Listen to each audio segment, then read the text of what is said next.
वक्फ board में हिंदू सदस्यों की एंट्री हो गई है। मध्य प्रदेश ने नए वक्फ कानून के तहत बोर्ड में 2 हिंदू सदस्यों को शामिल किया है और इसी के बाद देश में नई बहस शुरू हो गई है। विवाद इसलिए भी बढ़ा है क्योंकि इन दोनों सदस्यों की पृष्ठभूमि आरएसएस से जुड़ी बताई जा रही है। अब सवाल उठ रहा है कि क्या ये फैसला वक्फ बोर्ड में पारदर्शिता और सुधार लाने की कोशिश है या फिर मुस्लिम धार्मिक संस्थाओं के कामकाज में सरकार की दखल बढ़ रही है। वहीं इस पूरे मामले में एक और बड़ा सवाल उठ रहा है, अगर वक्फ बोर्ड में दूसरे धर्म के सदस्यों को शामिल किया जा सकता है तो क्या हिंदू धार्मिक संस्थाओं और मंदिर ट्रस्टों में भी मुस्लिम सदस्यों को जगह दी जाती है? क्या धार्मिक संस्थाओं के लिए नियम सभी धर्मों में एक जैसे हैं? आइए समझते हैं पूरा मामला क्या है। सबसे पहले यह समझना जरूरी है कि वक्फ बोर्ड आखिर होता क्या है। वक्फ का मतलब है ऐसी संपत्ति जिसे कोई व्यक्ति धार्मिक या सामाजिक काम के लिए हमेशा के लिए समर्पित कर दे। इसमें जमीन, इमारत, मस्जिद, कब्रिस्तान या दूसरी संपत्तियां शामिल हो सकती है। इन संपत्तियों की देखरेख और प्रबंधन के लिए देश में वक्फ बोर्ड बनाए गए हैं। विवाद की शुरुआत हुई 2025 में जब केंद्र सरकार ने वक्फ कानून में बदलाव किया। नए कानून में वक्फ बोर्ड की संरचना में बदलाव किया गया और पहली बार ये प्रावधान आया कि बोर्ड में 2 गैर मुस्लिम सदस्य भी शामिल किए जा सकते हैं।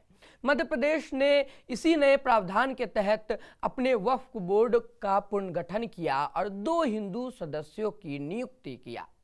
इनमें पहला नाम है अनिमेष भार्गव का, जो पहले बैंकिंग सेक्टर में काम कर चुके हैं और इसके बाद में सार्वजनिक जीवन में सक्रिय हुए। दूसरा नाम है मनोज मालपानी का, जो सामाजिक गतिविधियों से जुड़े रहे। दोनों के बारे में मीडिया रिपोर्ट्स में बताया जा रहा है कि आरएसएस से जुड़ाव का जिक्र भी है कि वो लोग आरएसएस से लगभग 25 से 30 साल से जुड़े हैं। अब सवाल ये है कि सरकार ने ऐसा क्यों किया, इन्हीं दोनों को क्यों चुना? सरकार का कहना है कि वक्फ बोर्ड सिर्फ धार्मिक संस्था नहीं है बल्कि एक कानूनी संस्था है, इसलिए बोर्ड में अलग अलग पृष्ठभूमि के लोगों के आने से पारदर्शिता और जवाबदेही बढ़ सकती है। लेकिन विरोध करने वालों की दलील अलग है। कांग्रेस विधायक आरिफ मसूद, कांग्रेस पार्टी और कई मुस्लिम संगठनों ने इस फैसले पर सवाल उठाए हैं। उनका कहना है कि वक्फ मुस्लिम समुदाय की धार्मिक और सामाजिक संपत्तियों से जुड़ा मामला है, इसलिए इसमें गैर मुस्लिम सदस्यों की नियुक्ति से धार्मिक स्वतंत्रता प्रभावित हो सकती है। कुछ विरोधी पक्ष इस मामले को अदालत में चुनौती देने की बात भी कह रहे हैं। अब इस पूरे विवाद में एक बड़ा सवाल समानता का भी उठ रहा है। अगर वक्फ बोर्ड में हिंदू सदस्य शामिल किए जा सकते हैं तो क्या किसी हिंदू धार्मिक संस्था या मंदिर ट्रस्ट में मुस्लिम सदस्य होते हैं? क्या ये कदम वक्फ व्यवस्था को ज़्यादा पारदर्शी बनाने की कोशिश है या फिर धार्मिक संस्थाओं की स्वतंत्रता में हस्तक्षेप? आप क्या सोचते हैं पूरे मामले को लेकर के? अपनी राय कमेंट बॉक्स में जरूर दें। डायलॉग्स को देखें, फॉलो करें, सब्सक्राइब करें। धन्यवाद।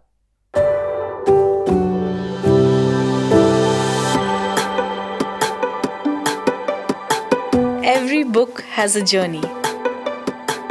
And every author has an untold story. Behind every powerful book lies curiosity, courage, and countless conversations. Discover them all on Books and Banter, a Dialogus Digital original series.